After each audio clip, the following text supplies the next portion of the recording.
Tronglawbida angang ani hatkiba thokdokpu yaningdaba phongdoktuna Manipur pumba total shutdown lawthoklaba matungda masibu support tawduna National Highway 13A miyamna mayai lambi haina khangnariba lambi asigi manung chana ngasi shutdown chathaba numit nini suba asida langthabal pura makhongda bandh chatthari ngeida gari ani Bolero amaga Alto car amaga kanna thaukhibadagi Nambul Mapan Youth Clubs amadi Nupi Samaj Welfare Association amadi laikai asigi ahal laman naha singa loinana check tawruba matungda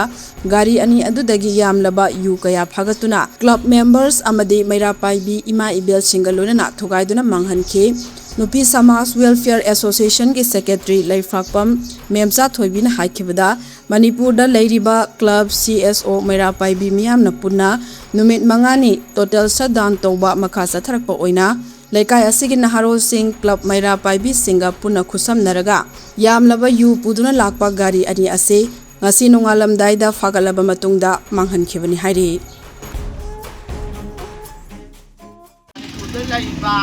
club CSO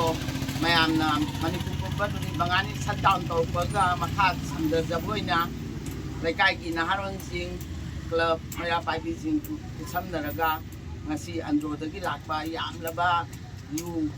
gari amatana taba Bolero ama car amada lakpa yuuu mayam ama club ki amadi maira paibina ahing pung ahun babada ay may thaduna hidoktuna Manghankhre ngasi